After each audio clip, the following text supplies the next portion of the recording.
আজকের ক্লাসে আমরা উইলিং টু এর ব্যবহার সম্পর্কে শিখব। উইলিং টু অর্থ ইচ্ছুক। বর্তমান সময়ে কোনো কিছু করতে ইচ্ছুক এ জাতীয় সেন্টেন্স আজকে আমরা তৈরি করা শিখব। যে সেন্টেন্সগুলি তৈরি করব সেগুলো আমরা একটু দেখে নেই। আমি বাজারে যেতে ইচ্ছুক। সে গল্পের বই পড়তে ইচ্ছুক। আমরা ব্যাডমিন্টন খেলতে ইচ্ছুক। সে গাড়ি কিনতে ইচ্ছুক। আমি কফি খেতে ইচ্ছুক। আমেনা রান্না করতে ইচ্ছুক। এখানে প্রত্যেকটি সেন্টেন্সই বর্তমান সময়ে কোনো কিছু করতে ইচ্ছুক। এই জাতীয় সেন্টেন্স তৈরি করতে হলে আমাদের সহজ এবং ছোট্ট একটি নিয়ম জানতে হবে। নিয়মটি হলো, প্রথমে সাবজেক্ট, এরপর আমরা এম, ইজ, আর এর যে কোনো একটি, হয় এম না হয় ইজ না হয় আর ব্যবহার করব এবং তারপরেই আমরা উইলিং টু ব্যবহার করব।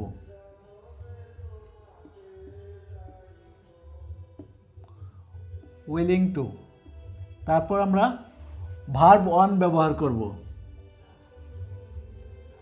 ভার্ব অন, এরপর বাকি অংশ বসে যাবে। তাহলে নিয়মটি কি?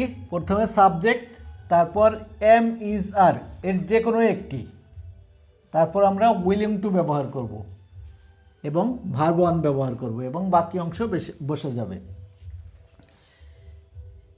এই নিয়মটি ব্যবহার করে আমরা প্রথম সেন্টেন্সটি তৈরি করি।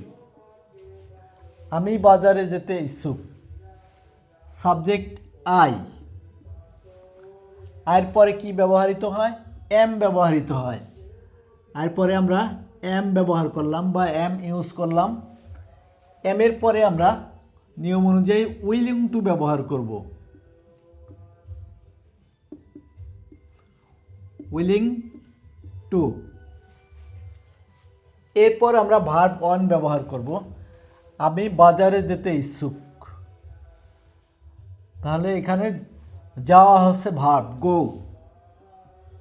ভার্ব অন গো, কোথায় যেতে ইচ্ছুক? বাজারে। To market.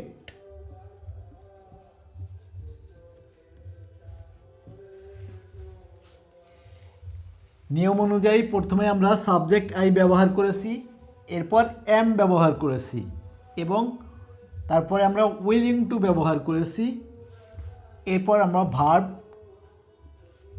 ব্যবহার করেছি গো এবং বাকি অংশ বসে গেছে, টু মার্কেট এক্সটেনশন বসে গেছে। I am willing to go to market. আমি বাজারে যেতে ইচ্ছুক।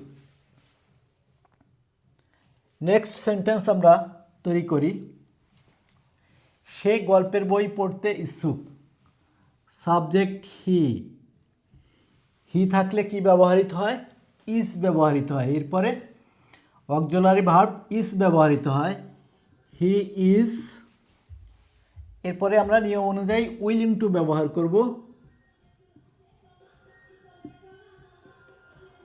উইলিং টু, কি করতে ইচ্ছুক? পড়তে ইচ্ছুক। পড়া হচ্ছে verb read. Read verb on বা ভার্বের প্রেজেন্ট ফর্ম। কি পড়তে ইচ্ছুক? গল্পের বই, story book. Story book.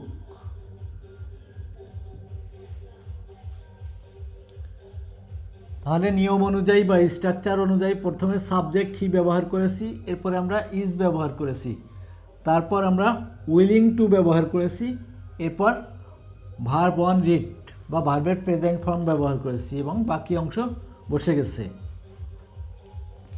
He is willing to read story book. সে গল্পের বই পড়তে ইচ্ছুক। আমরা ব্যাডমিন্টন খেলতে ইচ্ছুক। Subject we.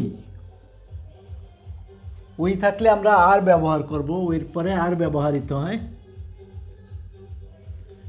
আর এর পরে আমরা নিয়ম অনুযায়ী উইলিং টু ব্যবহার করব।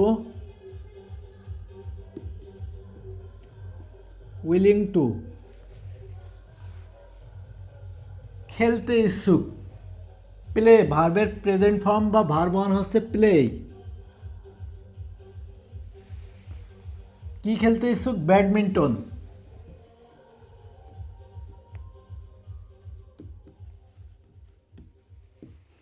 ব্যাডমিন্টন খেলতে ইচ্ছুক। We are willing to play badminton. আমরা ব্যাডমিন্টন খেলতে ইচ্ছুক। নেক্সট সেন্টেন্স দেখি, সে গাড়ি কিনতে ইচ্ছুক। সাবজেক্ট হি। হি থাকলে এরপরে আমরা ইজ ব্যবহার করব। হি ইজ, এরপরে আমরা উইলিং টু ব্যবহার করব।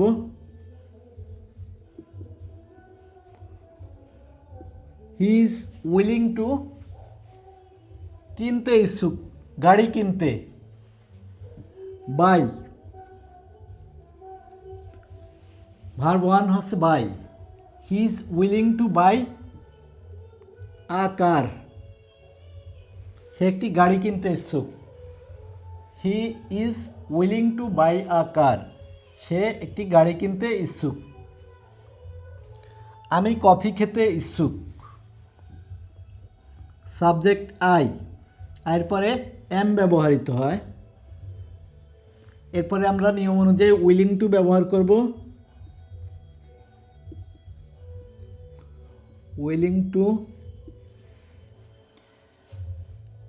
কফি খেতে, খাওয়া বা পান করা।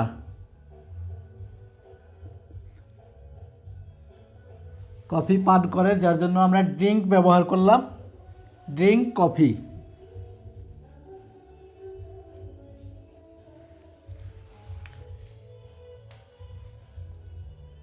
আমেনা রান্না করতে ইচ্ছুক। Subject Amena, sorry,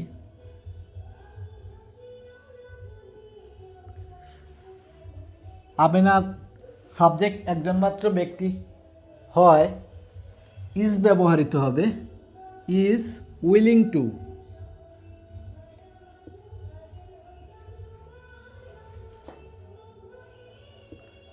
willing to কি করতে ইচ্ছুক? রান্না করতে, কুক। কুক হচ্ছে verb one. Amena is willing to cook. Amena রান্না করতে ইচ্ছুক।